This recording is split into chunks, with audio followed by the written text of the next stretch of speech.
നമ്മളൊരു വലിയ സമരത്തിലേക്ക് പോവുകയാണ്. മഹാത്മജിയുടെ പേര് എല്ലാ സ്ഥലത്തുനിന്നും മാറ്റപ്പെടുന്നു, തമസ്കരിക്കപ്പെടുന്നു എന്നുള്ളതിൻ്റെ ഏറ്റവും വലിയ ഉദാഹരണമാണ് ഏറ്റവും പാവപ്പെട്ടവർക്ക് ചെറിയൊരു ആനുകൂല്യം നൽകുന്ന തൊഴിലുറപ്പ് പദ്ധതിയുടെ പേര് ഇന്ത്യ ഗവൺമെൻറ് മാറ്റുന്നത്. മഹാത്മജിയുടെ പേരിന് പകരം ആരെയെങ്കിലും ആ തരത്തിലുള്ള ഒരാളുടെ പേരാണ് എന്ന് നിങ്ങൾ ധരിക്കണ്ട. ഏതൊരു റാംജിയോ, അത് ആരാണെന്ന് ദൈവത്തിന് തന്നെ അറിയുള്ളൂ. റാംജി റാവ് സ്പീക്കിംഗ് നമ്മൾ സിനിമ കണ്ടിട്ടുണ്ട്. അതേപോലത്തെ ആരെങ്കിലും ആയിരിക്കും. അയാളുടെ പേരിലാണ് ഇന്ത്യ മുഴുവനും നിറഞ്ഞു നിൽക്കുന്ന ഒരു തൊഴിലുറപ്പ് പദ്ധതി മഹാത്മജിക്ക് പകരം വന്നത്.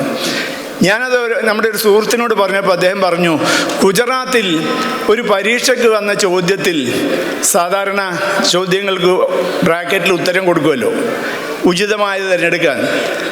ഗാന്ധി മരിച്ചു, ബ്രാക്കറ്റിൽ കാരണങ്ങളാണ് അസുഖം ബാധിച്ച് പനി പിടിച്ചു, വെടിവേറ്റു. മഹാത്മാഗാന്ധി എന്നില്ല കേട്ടോ, ഗാന്ധി മരിച്ചതിൻ്റെ കാരണങ്ങളാണ്. രക്തസാക്ഷിയായ ഗാന്ധിയെക്കുറിച്ച് ഇനി ആരും പഠിക്കേണ്ടതില്ല.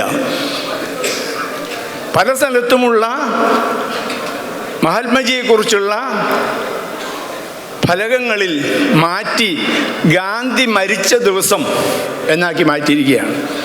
അത് ഗാന്ധിയോട് മാത്രമല്ല, നമ്മുടെ കേരളത്തിലെ ഗവർണർ അദ്ദേഹത്തിൻ്റെ രാജ്ഭവനിൽ, ഇപ്പോൾ അതിൻ്റെ പേര് മാറ്റി, രാജ്ഭവനിൽ ഇത്തവണ ക്രിസ്മസിന് അവിടുത്തെ ജീവനക്കാരോട് പറഞ്ഞത്, പള്ളിയിൽ പോകുന്നതും കേക്ക് മുറിക്കുന്നതൊക്കെ BJP-ക്കാർ വീട്ടിൽ വന്ന് ചെയ്തോളും, നിങ്ങൾ ഓഫീസിൽ വരണം, നിങ്ങൾക്കിന്ന് അവധിയില്ല, ക്രിസ്മസിന് അവധിയില്ല എന്ന് പറഞ്ഞ് അവരെ രാജ്ഭവനിലേക്ക് വരുത്തി. ഇന്ത്യയിൽ BJP-ക്ക് ഒരൊറ്റ മുസ്ലിം MP-യും ഇല്ല എന്നുള്ള യാഥാർത്ഥ്യവും കൂടി നമ്മൾ ആലോചിക്കണം. എന്തുകൊണ്ടില്ല? അവരത് നടപ്പിലാക്കിക്കൊണ്ടിരിക്കുകയാണ്. നമ്മൾ അത്ര ഗൗരവത്തിൽ ഇത് എടുത്തിട്ടില്ല. വാർത്തകളും വിശേഷങ്ങളും ഉടനടി അറിയാൻ ഞങ്ങളുടെ ചാനൽ സബ്സ്ക്രൈബ് ചെയ്ത് നോട്ടിഫിക്കേഷൻ ഐക്കൺ ക്ലിക്ക് ചെയ്യുക.